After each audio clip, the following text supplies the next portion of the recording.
नमस्कार, स्वागत है आपका यूपी तक में। मैं हूं आपके साथ आशी सिंह। देश में अंधविश्वास अपने चरम पर है। अंधविश्वास के नाम पर आजकल कुछ भी हो रहा है।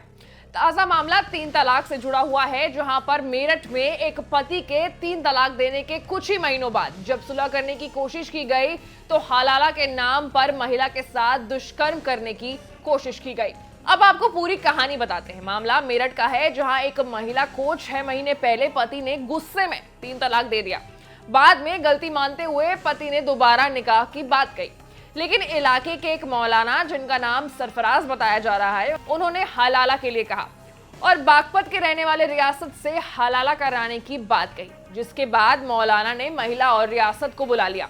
इन दोनों को निकाह पढ़ाने का बहाना बनाकर एक होटल में भेज दिया गया, जहां पर आरोप है कि महिला के साथ सामूहिक दुष्कर्म किया गया।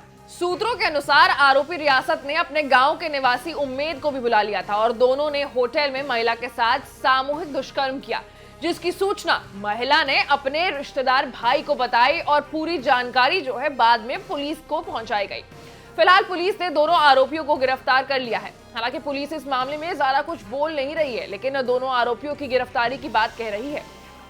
उनका कहना है कि महिला के धारा 164 के तहत बयान कराए जाएंगे। एसपी सिटी विनीत भटनागर का कहना है कि पुलिस ने दोनों आरोपियों को जेल भेज दिया है और साजिशकर्ता मौलाना की तलाश फिलहाल जारी है।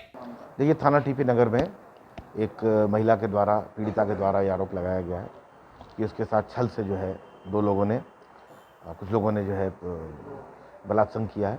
पुलिस ने तुरंत ही गंभीरता समझते हुए इसमें अभियोग पंजीकृत किया और इसमें 2 लोग अरेस्ट किए गए। साक्ष्य के आधार पर इसमें आगे कार्रवाई की जाएगी। अभी महिला का धारा 164 का बयान वगैरह कराया जाएगा और साक्ष्य संकलित किया जाएगा। साक्ष्य संकलन के आधार पर इसमें जो अन्य लोग भी इसमें जो शामिल बताए गए हैं, उनके नाम प्रकाश में लाते हुए कार्रवाई करेंगे। सवाल यहाँ ये उठता है कि हलाला के नाम पर इतना बड़ा कांड आखिर कैसे हुआ?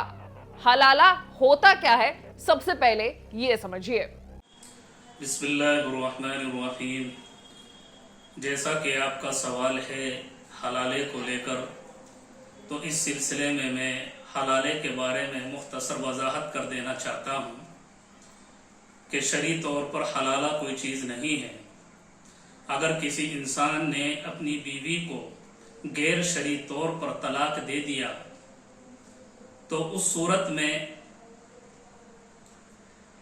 उसकी बीवी निकाह से बाहर हो जाएगी। फिर वो औरत इद्दत गुजारेगी। इद्दत गुजारने के बाद में वो औरत जिससे उसकी मर्जी चाहे निकाह करेगी और निकाह करने वाले के ऊपर कोई जोर या जबरदस्ती या किसी तरीके का दबाव नहीं होता कि वो औरत के साथ में निकाह करने के बाद में उसको 1 रात या 1 घंटा या 2 घंटे या 10 दिन या 15 दिन या महीना उसको अपने पास में रखकर तलाक दे दे।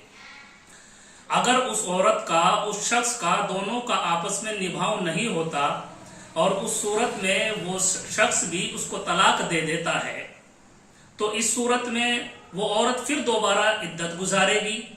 इद्दत गुजारने के बाद में उस औरत की मर्जी है, चाहे तो वो अपने पहले शोहर से निकाह कर सकती है और चाहे तो वो किसी दूसरे शख्स के साथ भी निकाह कर सकती है। जिन लोगों ने ये पेशा बना लिया है कि वो पैसे लेकर हलाला करते हैं, तो इस्लाम में ऐसी कोई चीज नहीं है। शरई तौर पर तलाक यह है कि मियाँ बीवी की आपस में अनबन हो गई और शौहर ने उसको 1 तलाक दी शरई तौर पर। उसके बाद में उसकी इद्दत के अय्याम शुरू हो जाते हैं। इद्दत के अय्याम शुरू होने के बाद, इद्दत के अय्याम अभी खत्म नहीं हुए और दोनों ने आपस में रुजू कर लिया, आपस में समझौता हो गया, दोनों का आपस में प्यार मोहब्बत और मिलन हो गया इद्दत के अय्याम से पहले पहले, तो उस सूरत में उस औरत को निकाह की जरूरत नहीं है।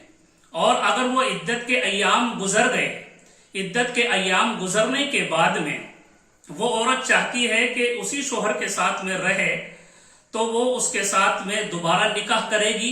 हलाले की कोई जरूरत नहीं है। तो ये मुख्तसर वजाहत थी हलाले की।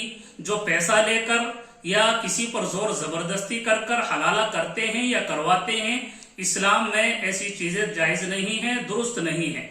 और जैसा कि आपने बतलाया, आपको बता दें कि फिलहाल मौलाना जो है वो फरार चल रहे हैं और पुलिस उनको खोजने में लगी हुई है। यूपी के तमाम बड़े खबरों से अपडेटेड रहने के लिए आप यूपी तक जरूर देखें। साथ ही साथ हमारे चैनल को लाइक, सब्सक्राइब और शेयर करना ना भूलें। जाते जाते मैं आपको ये बता दूं कि ये जो खबर है हमारी मेरठ से हमारे सहयोगी उस्मान ने आपके लिए रिपोर्ट की थी। नमस्कार।